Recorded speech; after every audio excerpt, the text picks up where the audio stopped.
the Egyptian Helwan Brigadier. Let's check it out.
The Helwan Brigadier has been made in Egypt since the 1950s, and it is a licensed copy from Beretta of the M1951. And this will give you a big hint of where the Beretta 92 came from. The gun of the pharaohs. Finding old military surplus pistols is a lot of fun, or rifles for that matter. There's just a lot of heritage and a lot of soul in these firearms, and that's no different than the Helwan Brigadier. These were coming into the country under import a few years ago, well, back in the 90s. And I remember seeing these for, very reasonable prices then. And to be honest with you, they haven't gone up a whole lot since that time. These are a very just basic quality firearm, not anywhere near the quality of the Beretta Model 51. Of course, first thing we'll do is make sure the magazine is unloaded, and you'll notice the mag release is down here at the bottom of the grip. It's an 8-round all-steel magazine with this little lip, and the gun is unloaded. Now, the Helwan Brigadier is a single action pistol, and that means that the trigger does not actuate the hammer. It just releases the sear. So when you charge the gun with one in the chamber, the hammer comes back, and then as you fire, the hammer will just come back into the rear position. The safety's right here. It is a cross bolt safety, and that means that you push it through for safe to fire. The hammer has to be in the rear position for you to be able to manipulate your safety. Pushing it toward the right is on fire. Pushing it to the left is safe, and it locks the hammer in the rear position. Pushing it down, of course, you can release your hammer. It does have a half cock right here.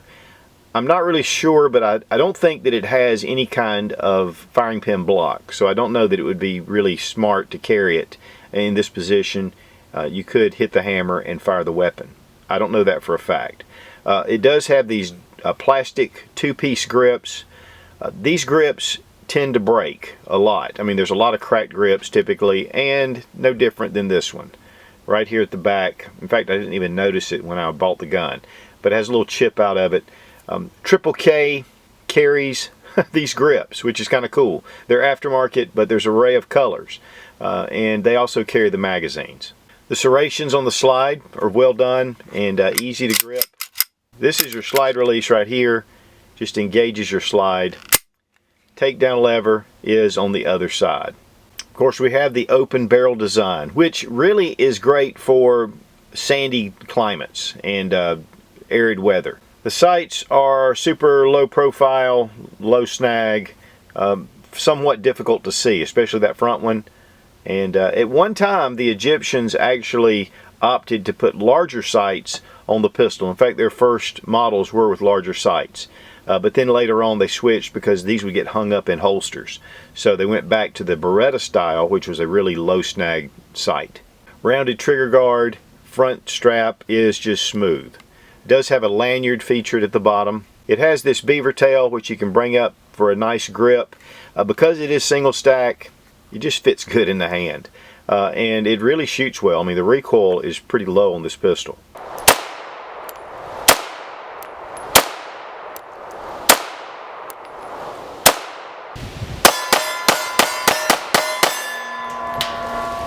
Markings on the slide: Helwan, caliber 9mm, ARE. I'm not sure what that designates. There are some other serial numbers here and import marks right here. Here on the other side in Arabic, and don't know what that says. And then we have also a serial number and serial number here. From what I understand, if it has Arabic markings, it is a military pistol. If it does not, that means that it's commercial, and you really want to be careful with that locking block.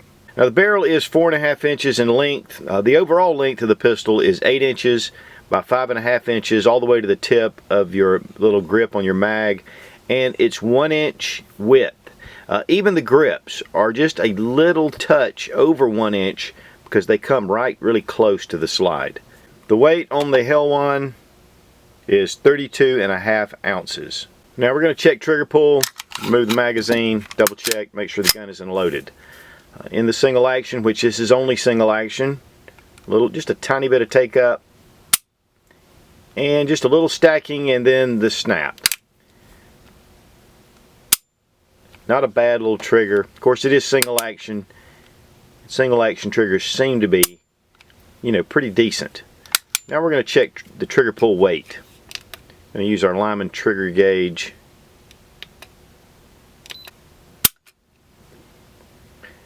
£6 pounds 1 ounce.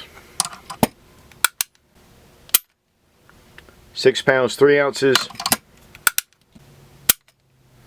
6 pounds 2 ounces. Surprisingly consistent. The Beretta M1951 was actually designed to replace the Beretta 1934 in 380 ACP, but the Italian Army never adopted the 9mm pistol. This was Beretta's first breech-locked pistol. The originals were all blowback design. Because it was 9mm, it needed the lock breech action.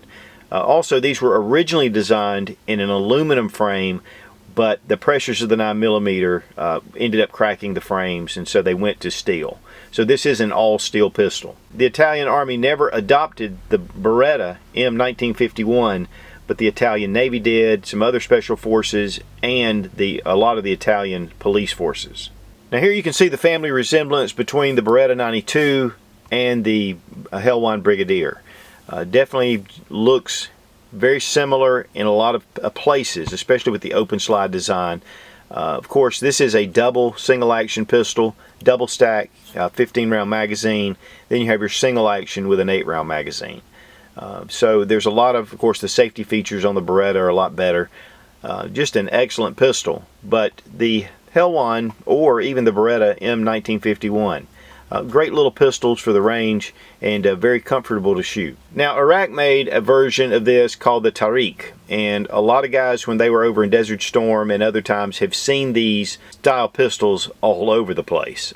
They have never been imported into the US, even though a lot have been brought back through different means. But the Tariq is a very poor quality Beretta M951 clone. The Helwan definitely is a much better firearm. And the total production of the Helwan Brigadier is around 50,000 handguns. Now we only have one magazine, so this is going to be a lot of fun. I've got one of the G-code bang boxes here. Makes it really easy to load. I'm going to need it. And we're using some of the Freedom munitions. This is their reloaded ammunition or remanufactured ammunition. And this is the first time I've tried it.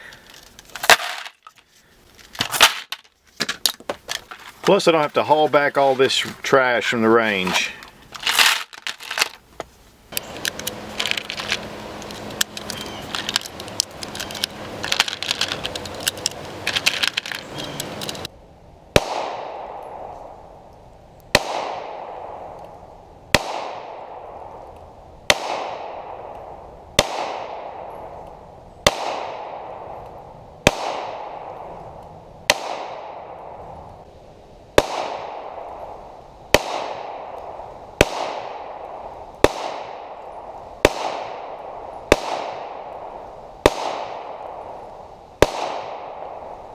Here's 7 yards using the Freedom munitions, remanufactured ammunition, 115 grain 9mm, easy to see targets, just nice little solid groups.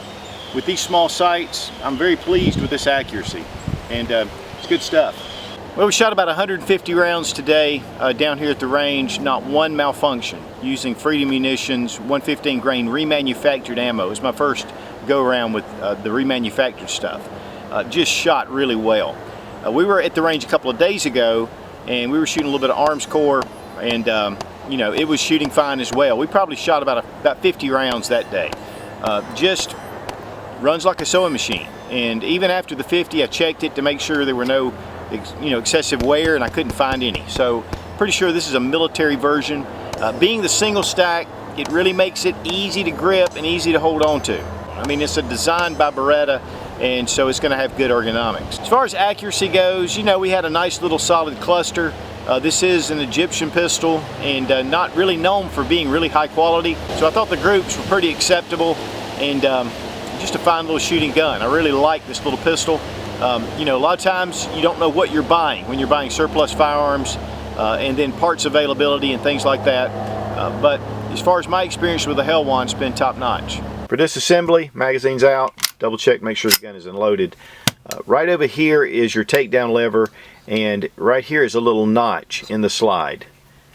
You bring back and correspond your takedown lever with that notch, move it forward, and then it comes right off. A really easy way to disassemble. We have a steel guide rod, recoil spring, and your barrel. Now, the barrel lockup system was based on the P38 Walther, and with the tilting locking block right here, moves up and down.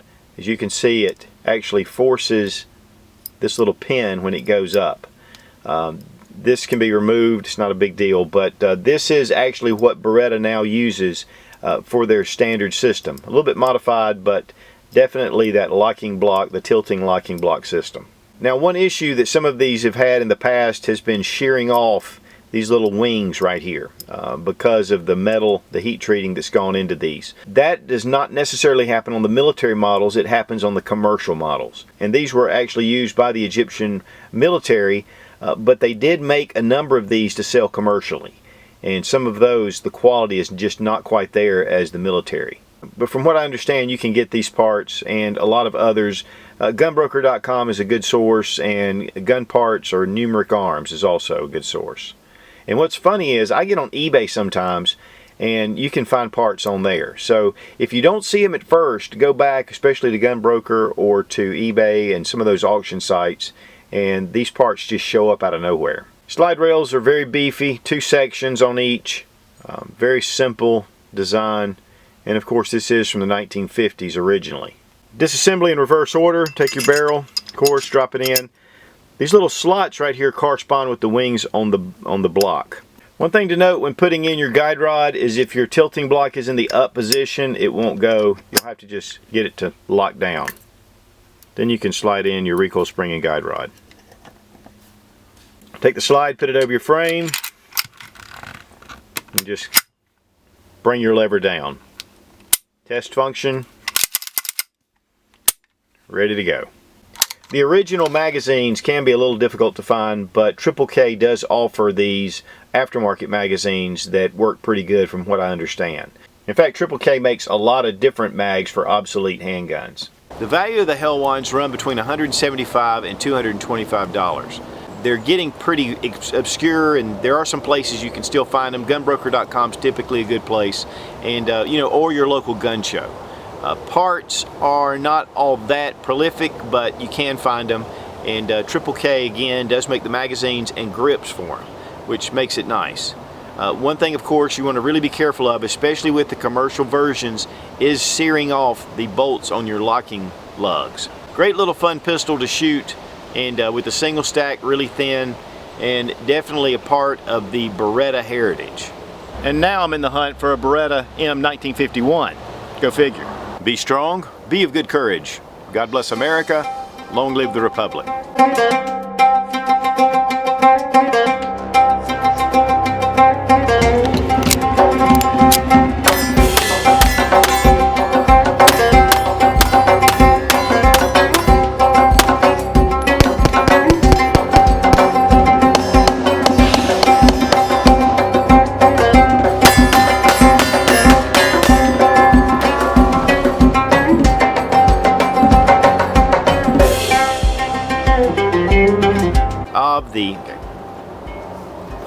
Here is your takedown lever, which we'll look at in just a minute. Oh, no, it is. and just flip down the lever. You gotta be kidding. That's it. You know, you're just gonna have to. So, great little fun pistol. The Egyptian Helwan. And so when I saw this, I was like, you know what? That's a great little gun. You know what? You know what? What? You know what? I don't know what. Say hello to my little Egyptian friend.